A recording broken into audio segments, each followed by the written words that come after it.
သစ္စာနဲ့ပတ်သက်ပြီးတော့ကျေပြန့်ပြန့်ပြောနိုင်တာကကိုယ့်ရဲ့ဉာဏ်စွမ်းကြောင့်မဟုတ်ကျေးဇူးတော်ရှင်မင်းကုန်းစတော်ဘုရားကြီးရဲ့ဉာဏ်စွမ်းကြောင့်ပြောနိုင်တာပေါ့တော့စတော်ဘုရားကြီးကဒီသစ္စာပါရမီအခန်းမှာအကျေတဝန်းအသေးစိတ်အများကြီးရေးပြတယ်အဲ့ဒီတဲကနောက်ကိုပြောချင်တာလေးတွေပို့ပြီးတော့တရားဓမ္မတို့နဲ့ဦးဇင်းတို့နဲ့အဝင်ခွင်ကြဖြစ်မယ်ထင်တာလေးတွေကိုပဲဦးဇင်းတို့ရွေးပြီးတော့ပြောမယ်ပေါ့အဲ့တော့သစ္စာဆိုတာဘာလဲဆိုတာလေးကနေစတင်ပြီးတော့ပြောကြည့်ရအောင်နော်သစ္စာဆိုတာအမှန်တရားလို့တော့အကြံဉာဏ်အလုံးနားလည်ထားကြပြီးသားအဲ့ဒီသစ္စာကလည်းအမျိုးမျိုးရှိတယ်နော်မှန်တယ်ဆိုတာလည်းအဆင့်အမျိုးမျိုးရှိတယ်ဆိုတဲ့သဘောပါပဲပထမအခြေခံအဖြစ်သစ္စာဆိုတာကိုသမုဒိသစ္စာရဲ့ပရမတ္ထသစ္စာရဲ့လို့အကြံဉာဏ်အခြေခံ2မျိုးနားလည်ထားရမယ်နော်သမုဒိသစ္စာဆိုတာကအလုံးကဝိုင်းပြီးတော့ဒါဟာဒါပဲလို့သမုဋ္ဌာလို့မှန်တဲ့အမှန်တရားတကယ်ဉာဏ်နဲ့စီစစ်ဝေဖန်မယ်ဆိုရင်သူကမှန်တယ်လို့မဆိုနိုင်ဘူးဆိုကြပါစို့ဒီနားမှာထိုင်နေတာဘာတွေလဲလို့မေးရင်လူတွေလို့ပြောရမယ်ဒါမှန်တယ်လူတွေပဲလေဒါအလုံးကဒါဟာလူတွေလို့ပြောထားလို့မှန်နေတာအလုံးကဒါဟာဒါပဲလို့သမုဋ္ဌာလို့မှန်တဲ့အမှန်တရားလောကကြီးမှာဒီအမှန်တရားကလည်းပဲအလွန်တရာမှအရေးပါတယ်ဒါကိုဖောက်ဖြစ်လို့ရှိရင်သူလည်းပဲမှုတာဝါဒဖြစ်နိုင်တာပဲနော်သို့တော့ဒီသမုဒိသစ္စာဆိုတာကဉာဏ်ပညာရဲ့နယ်ပယ်မဟုတ်ဘူးသူကသင်ညာရဲ့နယ်ပယ်မှတ်သားထားတာဒါကိုဒီလိုမှတ်ထားရင်ဒီလိုပဲဒါပဲလို့မှတ်ထားရင်နောက်အဲ့ဒါနဲ့တိုက်ဆိုင်ရင်ဒါဟာဒါပဲလို့ပြောလိုက်တာပဲဒါကြောင့်ဒီသမုဒိရဲ့နယ်ပယ်ကလည်းအလွန်တရာမှကျေပြန့်တယ်နော်အိမ်တွေကျောင်းတွေတိုက်တွေကားတွေလမ်းတွေအရာဝတ္ထုတရပုံသဏ္ဍာန်အမျိုးမျိုးဒါတွေအကုန်လုံးဟာသူ့နာမည်နဲ့သူအတီးတီးမရှိဘူးလားရှိတယ်ကားဆိုရင်လည်းဒါကားကိုပြောမှသာနဲ့မှန်မှာပေါ့နာယီဆိုရင်လည်းနာယီလို့ပြောမှမှန်မှာပေါ့ဒါပါလဲလို့မေးရင်သမုဒိသစ္စာပရမတ္ထသစ္စာကြတော့အဲ့ဒါမျိုးမဟုတ်သူကဉာဏ်ပညာရဲ့နယ်ပယ်သူကတကယ်ရှိတဲ့တရားနော်ဆိုတော့ကသမုဒိသစ္စာဆိုတာကတကယ်ရှိတကယ်မှန်တာမဟုတ်ဆိုကြပါစို့ဆိုတော့ကလူဆိုတာကြီးကိုပဲနော်ခေါင်းကြီးကိုကင်ပြပြီးတော့ဒါလူလားလို့မေးရင်လူဆိုတဲ့နာမည်မဟုတ်တော့ပြန်ဘူးခေါင်းဆိုတဲ့နာမည်ဖြစ်သွားပြန်တယ်အဲ့ဒီခေါင်းပေါ်မှာတခါစပင်ကိုကင်ပြီးတော့ဒါကခေါင်းလားလူလားစပင်လားလို့မေးတော့စပင်လို့ဖြစ်သွားပြန်တယ်ကဲသူအမျိုးမျိုးပြောင်းနေတာပရမတ္ထသစ္စာကြတော့အဲ့လိုမျိုးမဟုတ်ဘူးစိတ်ဆိုရင်ပါလဲအာယုံကိုသိတယ်ဒါမှန်တယ်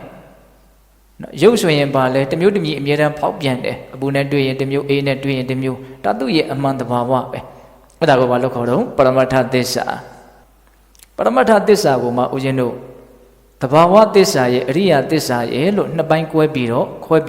နားလည်ဖို့လိုသေးတယ်တဘာဝသစ္စာဆိုတာကသူ့ရဲ့သဘောအတိုင်းပင်ကိုယ်သဘောအတိုင်းမှန်းနေတဲ့သစ္စာဆိုကြပါစို့ပရမတ္ထသစ္စာတွေတဲကဒုက္ခဝေဒနာဆိုရင်ဒါဆင်းရဲတယ်ပေါ့ဒုက္ခဝေဒနာဆိုရင်ချမ်းသာတယ်ပေါ့ဒါမှန်တယ်နော်ဒါပရမတ္ထသစ္စာတွေကမှတဘာဝသစ္စာရဲ့သဘောရုပ်ဆိုရင်ပေါက်ပြန်တယ်ပေါ့နော်နာမ်ဆိုရင်အာယုံကိုတီးတတ်တယ်ခံစားတတ်တယ်မှတ်သားတတ်တယ်စိတ်ဆော်တတ်တယ်ဒါသူတို့ရဲ့အသီးတဘာဝလက္ခဏာလေးတွေနဲ့မှန်းနေတာသူတို့ရဲ့ပင်ကိုယ်လက္ခဏာအတိုင်းမှန်းနေတဲ့အမှန်တရားအရိယသစ္စာဆိုတာကျတော့အဲ့လိုမဟုတ်တော့ပြန်ဘူးအရိယသစ္စာဆိုတာကဒုက္ခသစ္စာသမုဒယသစ္စာនិရောဓသစ္စာမဂ္ဂသစ္စာလို့သစ္စာ၄ပါးတဘာဝသစ္စာအရာဒုက္ခဝေဒနာသည်ဆင်းရဲတယ်ဒုက္ခဝေဒနာသည်ချမ်းသာတယ်ဟုတ်တယ်မှန်ခဲ့တယ်သို့တော့အရိယသစ္စာရှုတော့ကကြည့်မယ်ဆိုလို့ရှိရင်ဒုက္ခဝေဒနာလည်းဆင်းရဲတယ်ဒုက္ခဝေဒနာလည်းဆင်းရဲတယ်လို့ဖြစ်သွားတယ်သူကမှအဆုံးစွန်အမှန်တရားသူ့ကိုသိရင်အရိယာအဖြစ်ကိုပြုတ်တတ်တယ်တနည်းအားဖြင့်အရိယာသူတော်ကောင်းကြီးများထွတ်ထွင်းပြီးတော့သိတဲ့မြင်တဲ့အမှန်တရားဒါကိုမြင်မှတကယ်ဒုက္ခငြိမ်းမှာလောဘသည်ဒုက္ခရဲ့အကြောင်းတရားဖြစ်တယ်လို့မြင်ရမယ်အဲ့ဒါအရိယသစ္စာလောဘချုပ်ခြင်းသည်ဒုက္ခချုပ်ခြင်းဖြစ်တယ်လို့ဆိုတဲ့និရောဓသစ္စာကိုအရိယသစ္စာဟုတ်လားမဂ္ဂင်၈ပါးသည်ဒုက္ခငြိမ်းရာသို့ဆက်ရောက်စေသောလမ်းကြောင်းဖြစ်တယ်ဆိုတာဒါပါတော့မဂ္ဂသစ္စာအမှန်တရားတွေအဆုံးစွန်အမှန်တရားတွေပေါ့ဟုတ်လားအရိယသစ္စာဆိုတာကတော့ဒါတန်ဖို့အကြီးမားဆုံးပေါ့သစ္စာပါရမီယာမှာပြောမဲ့သစ္စာကအဲ့ဒီလိုသစ္စာတွေမဟုတ်ဘူးအလိုသစ္စာလဲဆိုတော့သူကဝစီသစ္စာတဲ့အဲ့ဒီဝစီသစ္စာဆိုတာကလည်းပဲအကြံမြင်၃မျိုးလောက်ဦးဇင်းတို့ဒီကနေ့ညပြောမယ်အာယုံဆိုင်ပြီးတော့နာယူကြည့်မယ်နော်သစ္စာတရားရဲ့အစဉ်စဉ်၄နဲ့ပုံတွေတရားဓမ္မနဲ့ပတ်သက်ပြီးတော့